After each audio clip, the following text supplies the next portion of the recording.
देहरादून से खबर आपको बता रही हैं, चारधाम यात्रा में उमड़ा है आस्था का सैलाब। सिर्फ 12 दिनों में चारधाम यात्रा ने रिकॉर्ड बनाया है। चारधाम यात्रा पर 7,23,000 से अधिक श्रद्धालु पहुंचे। केदारनाथ में दर्शनार्थियों का आंकड़ा 3,20,000 के पार। बद्रीनाथ धाम में 1,40,000 से ज्यादा श्रद्धालु पहुंचे।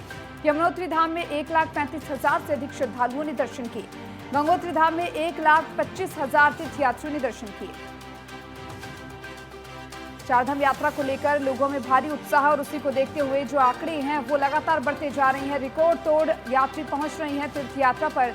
चारधाम यात्रा में उमड़ा है जनसैलाब। सिर्फ 12 दिनों में चारधाम यात्रा ने अपना रिकॉर्ड बनाया। चारधाम यात्रा पर 7,23,000 से अधिक श्रद्धालु पहुंचे हैं। केदारनाथ में दर्शनार्थियों का आंकड़ा 3,20,000 के पार। बद्रीनाथ धाम में 1,40,000 से ज्यादा श्रद्धालु पहुंचे। यमुनोत्री धाम में 1,35,000 से अधिक श्रद्धालुओं ने दर्शन किए। शासन प्रशासन भी तैयारियों में लगा है, जुटा है कि किसी तरह की कोई परेशानी ना हो दर्शनार्थियों को। सिर्फ 12 दिनों में चारधाम यात्रा ने ये रिकॉर्ड बनाया। चारधाम यात्रा पर 7,23,000 से अधिक श्रद्धालु पहुंचे। केदारनाथ में दर्शनार्थियों का आंकड़ा 3,20,000 के पार।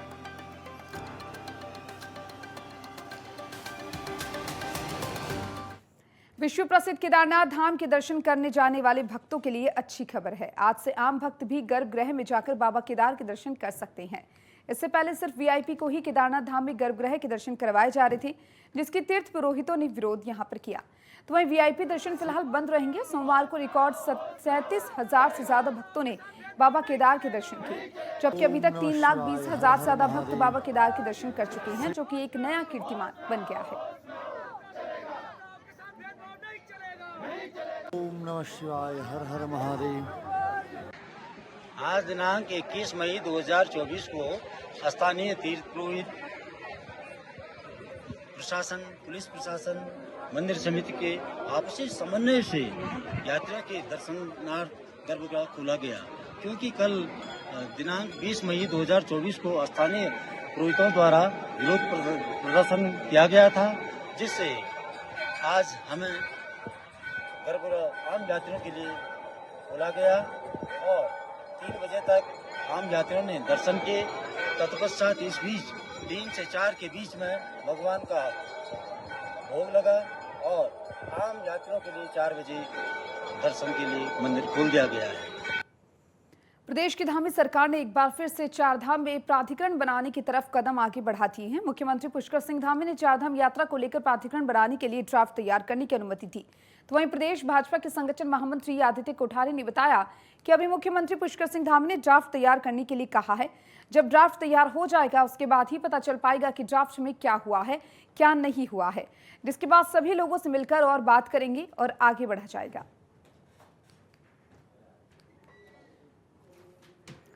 चारधाम यात्रा को लेकर सरकार पूरी तरह से गंभीर है और ऐसे में चारधाम में प्राधिकरण बनाने की लगातार यहां पर अनुमति को लेकर ड्राफ्ट तैयार करने की अनुमति दे दी गई है। प्राधिकरण बनने से चारधाम में सहूलियत मिलेगी। अब देखिए, रिकॉर्ड तोड़ दर्शनार्थी पहुंच रहे हैं दर्शन करने के लिए। ऐसे में मुख्यमंत्री पुष्कर सिंह धामी भी गंभीर हैं। अभी मुख्यमंत्री जी ने प्राधिकरण बनाने के लिए प्रस्ताव तैयार करने के लिए कहा है और मुझे लगता है वो प्रस्ताव जो बनेगा, अभी उसका ड्राफ्ट तैयार होगा, उसमें क्या क्या चीज़ें होंगी, कैसे कैसे होगा, ये अभी प्रस्ताव के भीतर जब प्रस्ताव तैयार हो जाएगा तब ये पता चलेगा। लेकिन मुझे लगता है कि श्राइन बोर्ड के अनुभव को देखते हुए जो भी चीज़ें तय होंगी वो सबसे बातचीत करने के बाद ही तय होंगी।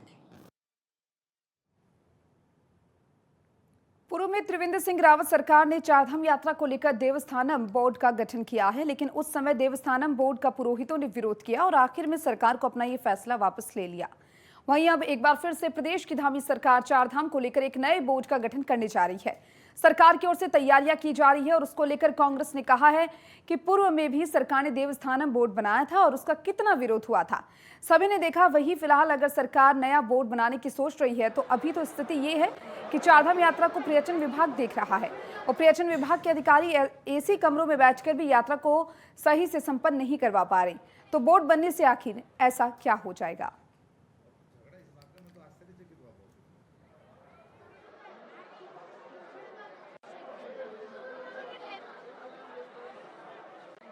चारधाम यात्रा को लेकर के त्रिवेंद्र सरकार में देवस्थानम बोर्ड बना था और उसका जो है जबरदस्त विरोध तीर्थ पुरोहितों ने किया था। वो इसलिए किया था कि तीर्थ पुरोहितों को वो बोर्ड बनाने से पहले जो है विश्वास में नहीं लिया गया था। तमाम जो है उसके कानून ऐसे थे कि वो तीर्थ पुरोहितों के हक हकूक पर डाका डालने का काम कर रहे थे। अब जो है चारधाम विकास परिषद बनाने की बात मुख्यमंत्री जी ने की है। अब जब उसका प्रपोजल सामने आएगा, उसमें क्या सरकार लेके आती है, तब उस पर जवाब देंगे। लेकिन मेरा सरकार को ये कहना है कि अभी तो पर्यटन विभाग चारधाम यात्रा देखता है, बीकेटीसी की जो है सारी व्यवस्थाएं संभालती है, तो पर्यटन विभाग के अंदर ही जो है जो भी विकास परिषद बनाएगी सरकार, वो उसी के अंतर्गत बनाएगी। तो पर्यटन विभाग अभी क्यों चारधाम यात्रा को व्यवस्थित नहीं कर पा रहा है? और चलिए इस खबर पर ज्यादा जानकारी के लिए हमारे साथ हमारे संवाददाता उपेंद्र सिंह राणा जुड़ चुके हैं, उनका जरा रुख कर लेते हैं। उपेंद्र, आपसे जानना चाहेंगे, चारधाम में बोर्ड बनाने को लेकर लगातार कवायद जारी है, लेकिन पुरोहित इसका विरोध भी करते हुए नजर आ रही हैं। क्या कुछ पूरा मामला है, किस तरीके से इसको देखा जा रहा है? देखिए दीपिका, जिस प्रकार से जो चारधाम यात्रा जो चल रही है उसमें जो रिकॉर्ड तोड़ यात्री जिस प्रकार से जो पहुंच रहे हैं, जिस प्रकार से लगातार जो वहां से जो तस्वीरें सामने आ रही है, देखा जा रहा है कि केदारनाथ में कल जो है 38,000 से ज़्यादा श्रद्धालु जो हैं वो धाम में पहुंचे थे और लाखों श्रद्धालु ऐसे थे जो धाम से वापसी कर रहे थे। और जिस प्रकार का जमघट जो है सोनप्रयाग में लगा हुआ था कि 15 मिनट का जो रास्ता तय होना था उसको 2 घंटे में जो है यात्री तय कर पा रहे हैं। इतना बड़ा जमघट जो है जिस प्रकार से वहाँ पर लगा हुआ था, तो ऐसे में कहीं ना कहीं बोर्ड बनाने को लेकर जो है अब सरकार जो है विचार विमर्श जो है वो कर रही है।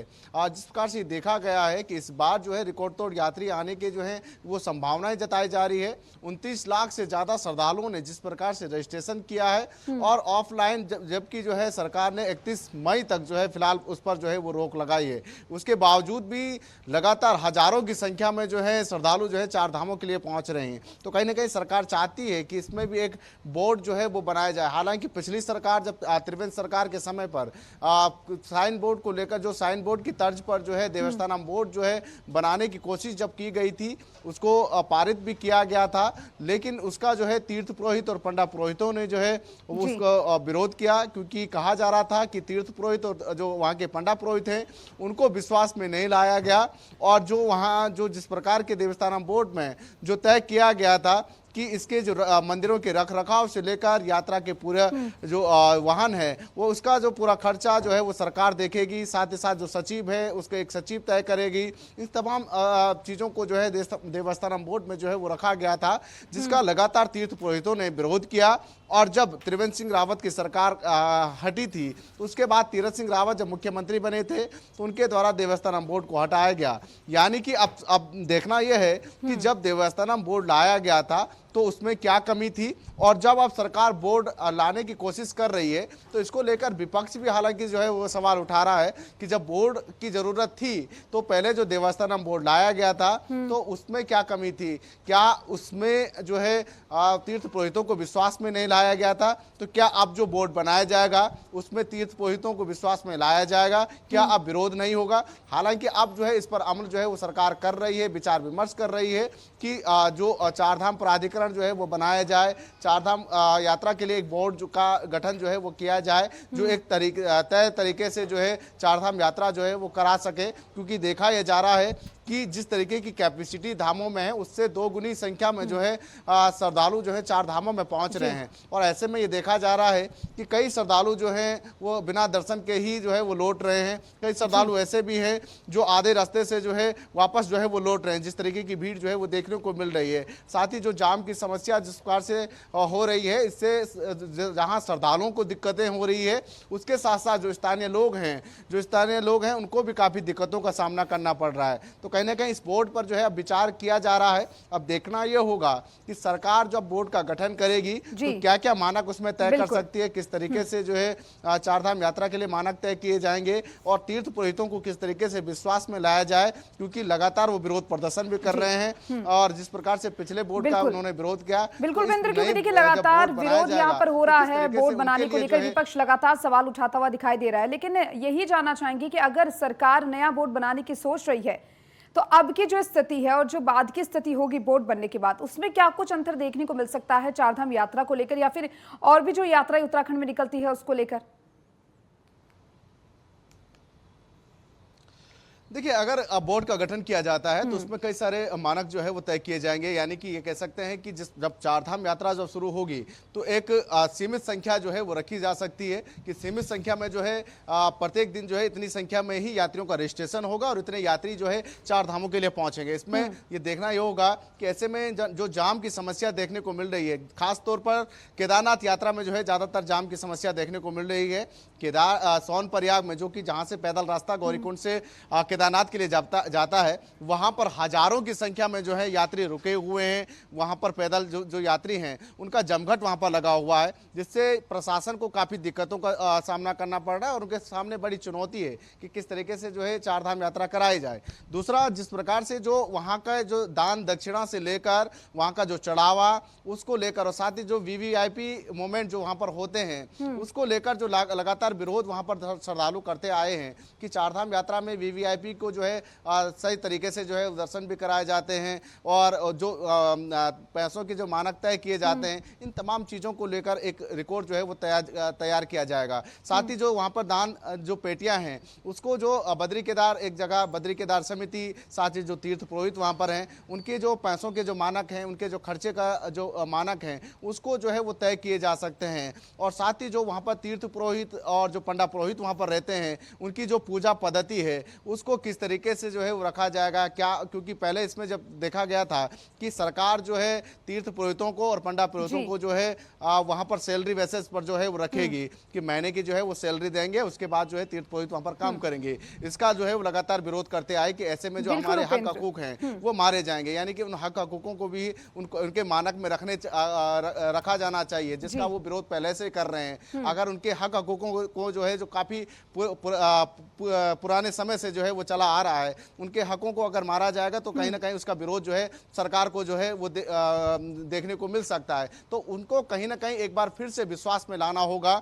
एक बार उनसे जो है जब बातचीत सरकार करेगी, उनके क्या क्या मानक हैं, क्या क्या वो चाहते हैं कि अगर यहाँ पर बोर्ड बनाया जाए तो बोर्ड किस आधार पर जो है वो बनाया जाए। बिल्कुल उपेंद्र, क्योंकि देखना होगा कि अगर बोर्ड बनता है तो कौन-कौन से आधारों को ध्यान में रखकर ये बोर्ड बनेगा। साथ ही उपेंद्र, ये भी जानना चाहेंगे क्योंकि देखिए देवभूमि में चारधाम यात्रा लगातार जारी है, व्यवस्थाएं किस तरीके से अब देखी जा रही है, क्योंकि व्यवस्थाओं को लेकर लगातार सवाल उठाए गए हैं और एक तरफ मुख्यमंत्री पुष्कर सिंह धामी भी कहते हुए नजर आ रहे हैं कि चारधाम यात्रा को लेकर हम काफी गंभीर हैं। देखिए, चारधाम यात्रा के लेकर बिल्कुल सरकार पूरी तरीके से गंभीर है, लेकिन जो व्यवस्थाएं हैं लगभग जो है वो ठीक चल रही है, लेकिन कई जगहों पर जो है अव्यवस्थाएं भी है। क्योंकि केदारनाथ धाम में अगर देखा जाए तो एकदम से जिस प्रकार से जो है यात्रियों का जो जमघट जो लगा हुआ है, कल और परसों जिस प्रकार से हमने देखा कि मंगलवार और सोमवार को सोनप्रयाग में जिस प्रकार से जो हजारों की संख्या में एक साथ जो है श्रद्धालु इकट्ठे हुए और वहां से जब जत्था केदारनाथ के लिए पहुंचा तो वहां पर जो है काफी दिक्कतों का सामना जो है प्रशासन को भी करना पड़ा, पुलिस प्रशासन को काफी दिक्कतें हुई, साथ ही जो स्थानीय लोग हैं, जो व्यापारी हैं, उनको भी काफी दिक्कतों का सामना वहां पर करना पड़ा। इससे ये देखना होगा कि सीमित संख्या में अगर जिस प्रकार से जो यात्रा पहले रखी गई थी कि 10,000 12,000 लोग ही यात्रा जो है वो कर सकते हैं, धामों में एक बार जो है वो जा सकते हैं, इस तरीके के मानक जो है वो सरकार जो है वो बनाए। इस तरीके के मानक अगर बनेंगे तो ऐसे में यात्री जो है वो सुलभ और व्यवस्थित हो सकती है। साथ ही जिस प्रकार से जो रजिस्ट्रेशन, हालांकि सरकार की ओर से अब ये कहा गया है कि जिस तारीख का जो है रजिस्ट्रेशन यात्रियों का है उसी तारीख को जो है वो अपने चार धामों के लिए जो है वो चलें, यानी कि जिस दिन का रजिस्ट्रेशन होगा उसी दिन वो अपने धाम जो है वो जा सकते हैं। चलिए, बिल्कुल उपेंद्र, सही कहा आपने, क्योंकि देखिए लगातार कहीं कहीं पे व्यवस्थाएं भी हैं, लेकिन सरकार जो है वो अपनी ओर से पूरी तरह से कोशिश करती हुई नजर आ रही है कि जो व्यवस्थाएं हैं वो पूरी तरह से सटीक हो। इसके साथ ही जो तीर्थ यात्री पहुंच रहे हैं उनको किसी तरह की कोई तकलीफ ना हो। बहुत बहुत शुक्रिया आपका उपेंद्र, तमाम जानकारी को साझा करने के लिए।